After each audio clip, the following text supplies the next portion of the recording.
So hi everybody. I wanted to introduce you to my book, the Sensory Compounding Workbook, using your five senses to create inner peace and calm. So I thought what I'd do is I would walk you through it so that you can see what this is about and see if this is something that would actually work for you.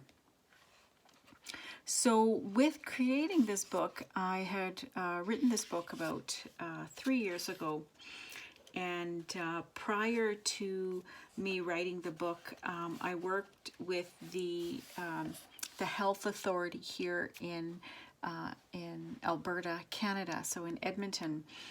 And part of my job working with the health authority was working with addiction and mental health.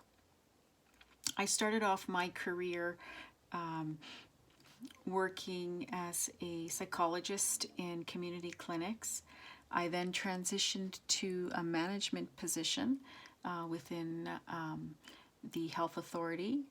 And then from there, I actually transitioned into a provincial role where we spent some time working with frontline staff, teaching different measures for improved safety and health for staff, as well as individuals accessing mental health services. So I worked with the provincial arm, and so at that point we did a lot of implementation of different strategies and so forth. And it was about that time when I decided I wanted to do more clinical work, because that's where my love is in terms of working with clients one-to-one.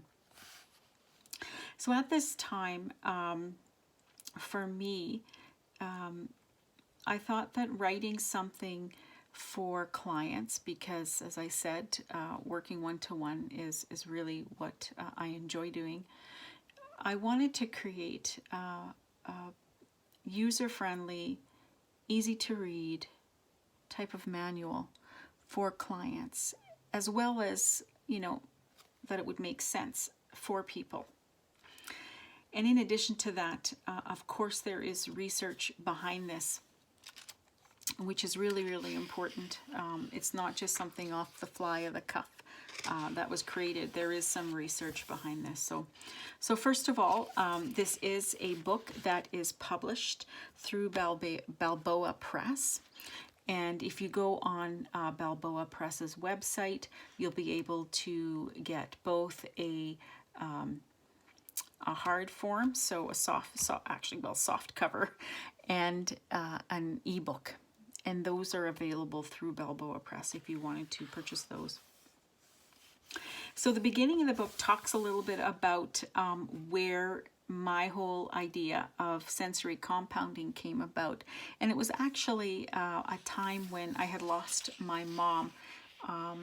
She had passed away, and I was experiencing a lot of grief, and I found it really hard to work during that time. And so what I did was I accessed some massage therapy, and it was actually recommended to me by one of my colleagues. So as a psychologist, you're still, even though you're going through some grief and loss, you're still processing as what's going on for you. And so when I went to this massage therapy place, so a clinic, I noticed the aromas that were there. And they were very pleasant aromas. And what I found out was that it was actually, as I continued to go and get the massage, about the third or fourth time when I went and I sat in the massage clinic, I realized that my body started to relax. And of course, I'm thinking in my mind, wow, I just experienced some conditioning. And I thought, wow, this is great. So if we can do this with smell, and smell we know is one of our stronger senses, what about if we combined a number of senses together? Because I immediately relaxed when I I had smelled that fragrance. So in the book, I talk a little bit about where it came from, and then I go into detail about each of your senses. And there's activities that help you go through each of your senses. It gives you,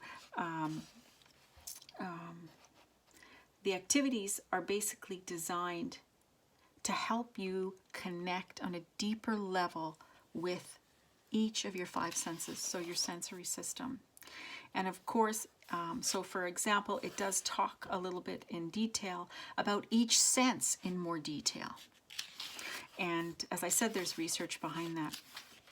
Now, as we go through each of the senses, which I call sensibility, creating more of a connection to your senses and understanding more of your senses, I talk about what I call sensory compounding. And sensory compounding is based on conditioning and learning theory. And what I do with this practice of sensory compounding is using conditioning to associate a sense with an event, person, place, or thing. And it will be a positive, creating a positive reaction. And this will be done through a meditative type exercise. And it's very useful, and I've worked with clients, and people work with this already, to be honest, in terms of the meditation and the visualization that's out there. What I've done, though, is I've taken it another step to use your senses to actually teach you how to do this. And then as you work through it, at the end of my book, I have put in an evaluation component. So just to make sure that you are improving your sensibility, that you are getting the process, that maybe there's areas in the book that maybe you could redo or relook at, just so that you're able to get the gist in terms of what sensory compounding is about. I'm really excited about this book. I really believe that it is a workbook that will help you. If you have any questions at all, please feel free to connect with me through, I have Instagram, the Sensory Compounding Workbook. I have a YouTube channel, which is the Sensory Compounding Workbook, and also my website, the Sensory Compounding Workbook. So thank you for your time. Please check out my website or other social media. And if you have any questions, as I said, certainly feel free to connect with me. And be well, be safe, and take care. Thank you. Bye-bye.